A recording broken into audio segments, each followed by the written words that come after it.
વધુ એક સમાચાર બનાસકાંઠાથી, જ્યાં પશુપાલકો માટે મહત્વના અને સારા સમાચાર કહી શકાય. આપને જણાવી દઈએ, દૂધ ખરીદ માટે જે ભાવ છે તેમાં વધારો થયો છે. પ્રતિ કિલો ફેટે 25 રૂપિયાનો વધારો કરવામાં આવ્યો છે. ત્યારે બનાસ ડેરીના ચેરમેન શંકર ચૌધરીએ જાહેરાત કરી છે. દૂધ વાપરતા ગ્રાહકોને એક પણ રૂપિયો વધારે નહીં ચૂકવવો પડે તેવી વાત સામે આવી છે.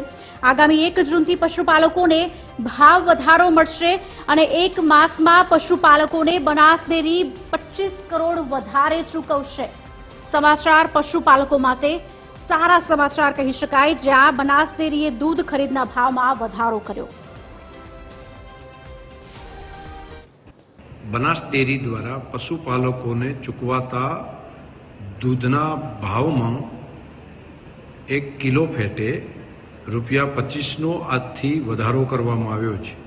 દૂધની કિંમતમાં કરવામાં આવેલો આ ભાવ વધારો, તેની રકમ પશુપાલકોને 1 તારીખથી 1 જૂનથી લાગુ કરવામાં આવશે. પશુપાલકોને વધારે રકમ ચૂકવાશે, પરંતુ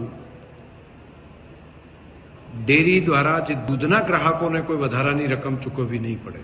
માત્ર પશુપાલકો છે તેમને જ કિલો ફેટે 25 રૂપિયા વધારે આપવાનો નિર્ણય બનાસ ડેરીના નિયામક મંડળે કર્યો છે.